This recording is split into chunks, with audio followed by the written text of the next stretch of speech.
किन्नर एक ऐसा शब्द जिसे सुनते ही लोगों की सोच बदल जाती है और इन्हें देखते ही लोगों का नज़रिया बदल जाता है। लेकिन इस समाज के लोग भी अब आगे बढ़ रहे हैं और बहुत कुछ कर रहे हैं और लोगों की सोच बदल रहे हैं। ऐसी ही एक शख्स हैं इसी समाज से जुड़े हुए पवन यादव, सॉरी पवन यादव नहीं, एडवोकेट पवन यादव जी। पवन जी, आपको बधाई कि आप भारत देश के दूसरे एडवोकेट पवन यादव किन्नर समाज से हैं। ये जो आप में सोच आई और कानून की जो आपने पढ़ाई पढ़ी, इसके पीछे की क्या कहानी है और यहाँ तक का जो आपका सफ़र रहा वो कैसे यहाँ तक आप पहुँचे और फिर आप वकील बने, एडवोकेट बने या फिर मैं कहूँ लॉयर बने? नमस्ते, मेरा नाम पवन यादव है। जैसे कि आपने कहा कि मेरा दौर यहाँ तक कैसा हुआ, आपने देखा होगा हमारे समाज में हर तरीके के लोग हर फील्ड में काम कर रहे हैं आज के डेट में। कोई डांस में जा रहा है, कोई फोटो जा रहा है, कोई हर फील्ड में लोग काम कर रहे हैं। मेरा सफ़र ऐसा रहा है कि जब मैं छोटी थी तब मेरे साथ में शारीरिक शोषण हुआ था, जिसके बारे में मैं ज़्यादा बोल नहीं सकती। पर जिस उम्र में एक बच्चे को बोलते हैं ना, गोटी खेलते हैं, खो खो खेलते हैं, कबड्डी खेलते हैं, उस उम्र में मैं एकदम टूट चुकी थी। टूटने के बाद मुझे ना समाज से न्याय मिला, न कानून से न्याय मिला, ना ही किसी से न्याय मिला। मुझे ऐसा लगता है कि जब मैं न्याय के दरवाजे खटखटाई लोगों को, किसी ने मेरी मजबूरी को समझा नहीं। जगह जगह पे लोगों ने मुझे ताने दिया। इसलिए मैंने सोचा कि कानून की पढ़ाई मैं खुद करके अपनी ही लड़ाई नहीं, मेरे जैसे ऐसी बहुत सी बहनें हैं जो चुप रहती हैं, उनकी आवाज़ बनूंगी मैं। इसलिए मैंने वकालत किया। ये जो आपका सफ़र रहा, जब आपने सोचा कि मुझे एडवोकेट बनना है और अपने समाज के लोग जो हैं, जो किन्नर हैं, जिन्हें न्याय नहीं मिल पाता है, जिनका शोषण होता है समाज में, किस तरह से आपका स्ट्रगल शुरू हुआ, फिर कैसे कहाँ पे आपने पढ़ाई किया और आगे की जो जर्नी है, आगे का क्या प्लान है आपका? देखिए, मेरा जन्म उत्तर प्रदेश में हुआ है, लेकिन सारी मेरा एजुकेशन मुंबई में हुआ है। रीज़न ऐसा कि मेरे पिताजी एमटेल में गवर्नमेंट ऑफिसर हैं, अभी 2020 में रिटायर हो गए। पापा मम्मी का मुझे बहुत सपोर्ट मिला। इवन मेरे 4 बड़े भाई हैं, बहन हैं। पापा मम्मी को तकलीफ़ तब हुई जब समाज ने, मम्मी भाजी लाने गई तो मेरी पड़ोसी ने बोला आपका लड़का छक्का है, आपका लड़का लिपस्टिक लगाता है, आपका लड़का काजल लगाता है। तो उससे बहुत दुख होता था। तो आके मुझे कहती थी कि ये सब क्या सुन रही हूँ मैं। तो मम्मी को मैं यही बोलती, मम्मी ये सब कुछ सुनने का नहीं, थोड़ा मेरे पे विश्वास कर, एक दिन अच्छा हो जाएगा सब। मैं उससे ऐसा आश्वासन दे के चुप कराते रहती थी। तो वो यही बोलती थी कौन सा दिन आएगा, वो कौन सी महीना, कौन सी तारीख आएगा। तो मुझे मम्मी को ये बोल के चुप कराना पड़ता था। सेम पिताजी के साथ भी होता था। पिताजी जब सोसाइटी में आते थे तो सोसाइटी के लोग ही, कोई यादव जी का लड़का ऐसा, यादव जी का लड़का ऐसा। आज के डेट में अगर किन्नर बेघर हैं तो सबसे बड़ा चीज़ है वो समाज है। समाज के अवहेलना से, समाज के निंदा से परिवार घर से बेघर कर देता है। इसलिए हमारा शोषण पे शोषण होता है। हम घर छोड़ देते हैं, हमारा दोस्त शोषण करता है, समाज शोषण करता है, सिग्नल पे भीख मांगते हैं, देह व्यापार करते हैं, नाना प्रकार के कष्ट झेल के हम अपनी ज़िंदगी को गुजारते हैं। इस चीज़ को कोई समझ नहीं सकता। किन्नर एक ऐसा नाम है जो अभिशाप है, ये दर्द है। इस कहानी को एक दर्द ही समझ सकता है जो दर्द से गुजरता हो। लॉ की पढ़ाई कहाँ से आपने किया और फिर जो है कैसे जो है, जब आप कॉलेज जाते थे, पढ़ाई कर रहे थे, फिर आपने जो है आज एडवोकेट हैं, आपने उसमें बार काउंसिल में आपने रजिस्ट्रेशन कराई, ये सारी चीज़ें जब आप कर रहे थे तो उस दौरान के जो है कुछ शेयर करेंगे? जी, जब मैंने एडमिशन लिया तब मैं फॉर्म पे, जब ट्रांसजेंडर कॉलम पे जब मैंने टिक मार्क किया, तब मुझे सर ने पूछा कि मेरा चेहरा देखा, मेरे कपड़े देखा, तब मैं जीन्स टी शर्ट पहनती थी। तो मुझे बोला आप कैसे ट्रांसजेंडर, आप तो जीन्स टी शर्ट पहने हो। मैंने बोला यही मेरी असली आइडेंटिटी है। तो बोला अभी यहाँ पे सीट अवेलेबल नहीं है। तो मैंने बोली सीट नहीं तो मुझे फॉर्म तो दे दो। तो बोला फॉर्म भी नहीं मिलेगा। तो मेरे लिए सबसे बड़ा दुख का दिन उस दिन था कि शायद मेरा ये अंतिम दिन होगा। फिर भी मैंने हार नहीं मानी, कोशिश की। हमारे यहाँ पे एक जनप्रतिनिधि थे, उनके यहाँ गई, ट्रस्टी के पास गई, उनके पास जाके मेरे को मैनेजमेंट कोटा से एडमिशन मैंने हासिल कर लिया। फिर बाद में मैंने अपनी स्वयं आइडेंटिटी जो है ट्रांसजेंडर, उस बेस से मैंने अपनी पूरी पढ़ाई की।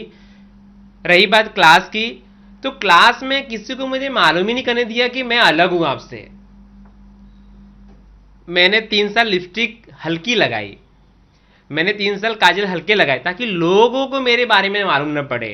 हाँ, एक दिक्कत हुई, वो सबसे ज़्यादा है, वो थी जब रेसेस होती थी हमारे क्लास में, जब सब लड़के लड़की टॉयलेट जाके वापस आते थे, फिर मैं लास्ट में जब क्लास चलता था उस पीरियड में जाती थी मैं। तो सब अरे अभी तो रेसेस जाके आए सब लोग, तुमको वापस टॉयलेट लग गई। पर उनको क्या पता मैं टॉयलेट नहीं जाती थी उस टाइम। टॉयलेट मुझे बाद में जाना था क्योंकि मुझे शर्म फील होता था, मैं किधर जाऊँ, लड़कों में जाऊँ, लड़की में जाऊँ। लड़कों में जाऊँ तो वहाँ मेरा डिस्क्रिमिनेशन होगा, बोलेंगे अरे देखो कैसा है ऐसा। एक बिहेवियर से मालूम पड़ जाता है कि ये बोलते हैं ना, हिले डुले महात्मा फूले। अभी अभी जो आप जो है प्रैक्टिस कर रही हैं, कहाँ पे कर रही हैं, और जो रिस्पांस मिल रहा है लोगों से, जो आपका रिस्पांस मिल रहा है किस तरह का है एक एडवोकेट के तौर पे? देखिए, रिस्पांस तो ऐसा है कि मैं यही बोलूँगी समाज से, समाज जितना हमारी निंदा करेगी, समाज जितना हमें अवहेलना करेगी, हमारा समाज उतना ही आगे बढ़ेगा। इसलिए कि आप जितना हमें पत्थर मारेंगे, उस पत्थर का हम दीवार खड़ा करेंगे। और आने वाले टाइम में जैसा कि भगवान रामचंद्र जी ने कहा है कि आने वाला साम्राज्य आपका होगा, इसलिए कहा था कि जब वह वनवास को जा रहे थे भगवान रामचंद्र जी, तभी स्त्री पुरुष उभयलिंगी समाज सभी थे। जाने के टाइम पे भगवान ने कहा कि नर नारी घर को प्रस्थान करो। तब एक समाज वहां था, वो किन्नर समाज था, जो जिन्होंने उनका उच्चारण किया ही नहीं भगवान ने। वो बैठे रह गए 14 साल, अनपढ़ गंवार बैठे रह गए। भगवान 14 साल के बाद जब वापस आए तो बोलते भाई लक्ष्मण गए नहीं गांव वाले क्या? तो करीब आए, देखे, बोले किन्नर समाज है। तो भगवान के आंखों में आंसू आया। उन्होंने कहा कि जिस तरह के आप लोगों ने हमारे वियोग में 14 साल यहां वेट किया हमारा, आने वाला साम्राज्य आपका होगा। आज 2021 है, राम मंदिर बन रहा है, किन्नरों को न्याय मिल रहा है, हर किन्नर अपनी जगह पे जा रहे हैं। कोई जज बन रहा है, कोई वकील बन रहा है, कोई डॉक्टर बन रहा है, कोई फोटोग्राफर बन रहा है, कोई गाड़ी चला रहा है। अपनी अपनी आइडेंटिटी को लेके सब लोग काम कर रहे हैं। ये सबसे बड़ा जंग छिड़ गया है हमारे समाज में, कंधे से कंधा मिलाने का, और हम होंगे कामयाब हर दिन। वही बात कि एडवोकेट पवन यादव ये जो है अपने समाज के लिए अब किस तरह से कानूनी लड़ाई लड़ेंगे, और अगर मैं सरकार की बात करूं तो उनसे अभी उनकी क्या मांगें पहली हैं कि क्या किए जाएं ताकि इस समाज के लोगों को और साहस मिले और ताकत मिले। सरकार से अभी एक ही निवेदन है मुझे कि जिस तरीके से नॉर्मल लोगों को आप राशन कार्ड उपलब्ध कराए हैं, लोगों को दाल चावल नमक आटा मिलता है जो भी, उसी तरीके से किन्नर समाज को भी एक राशन कार्ड एक दिया जाए, उनकी आइडेंटिटी। उसके जरिए जो 100-200 रुपये के लिए देह व्यापार करते हैं, उनको देह व्यापार करना न पड़े। अगर उनकी जरूरत की चीज़ें राशन कार्ड से मिलेंगी तो मुझे लगता नहीं है कि सिग्नल पे इतनी भीड़ होगी और ट्रक के पीछे इतनी भीड़ होगी। दूसरी चीज़ ऐसी है कि हमारी जो आइडेंटिटी है प्रॉपर हमको डिस्ट्रिक्ट मजिस्ट्रेट से हमको दिलाया जाए, ताकि जो पुलिस और बाकी लोग जब हमें पूछते, क्वेश्चन करते हैं कि कैसे आप किन्नर हो, आप दिखाओ खोल के किन्नर हो क्या, तो हमें वहां पे बहुत इंसल्ट फील होता है। अगर हमारी आइडेंटिटी रहेगी, जैसे हमारा आधार कार्ड है, हम दिखाएंगे देखो ये हमारी आईडी है, हमारे इस पे लिखा है ट्रांसजेंडर।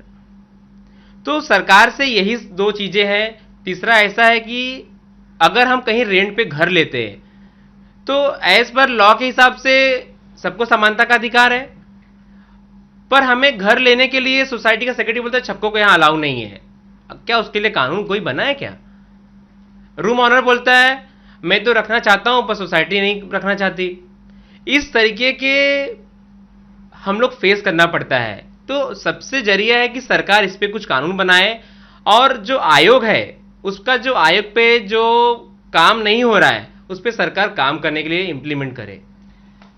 क्योंकि कानून की वजह से ये दिक्कतें आ रही हैं। कानून, आपने कानून की पढ़ाई अब कर ली है और आगे किस तरह से लड़ेंगे आप इस समाज के लिए, क्योंकि आप एडवोकेट हैं। अब आपके ऊपर जो है बहुत सारे जो किन्नर समाज के लोग हैं उनका भरोसा है, उनको एक विश्वास है कि हमारे ही समाज का एक शख्स जो है आज एडवोकेट बना है, हमें दूसरे पे आश्रित नहीं रहना है, अपना जो है अधिकार पाने के लिए, अपना हक पाने के लिए। किस तरह से आगे की लड़ाई आपकी है? अभी हमने, हमारा जो टीम है हमारी कम्युनिटी का, हमने एक एनजीओ बनाने की सोची है। इसके तहत हम लोगों तक अपने बात रखेंगे, बच्चों, स्कूल में, पुलिस स्टेशन में, डॉक्टर में, हर जगह हमें अवेयरनेस करेंगे ट्रांसजेंडर के बारे में कि कैसे हमको आप स्वीकार करें और हमारे अंदर भी चेंजेस क्या है, आपको हमारे बारे में जागृति फैलाएंगे। इसके तहत हम लोगों में जाएंगे। जब तक हम लोगों में नहीं जाएंगे लोग हमसे नहीं मिलने आएंगे। सबसे बड़ी चीज़ तो यही है।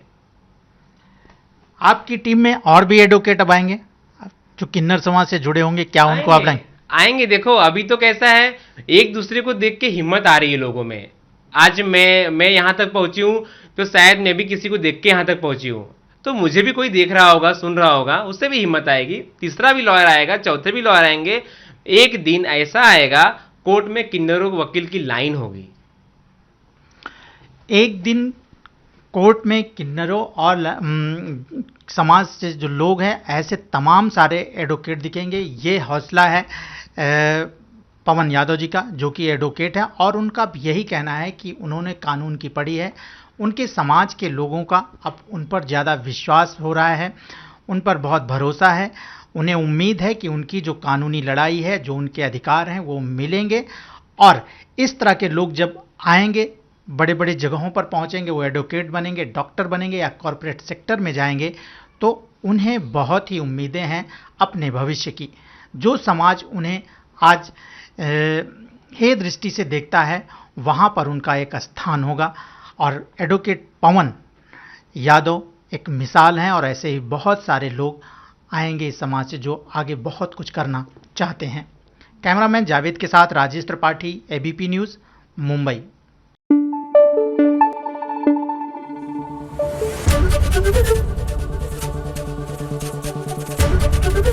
एबीपी न्यूज़ आपको रखे आगे।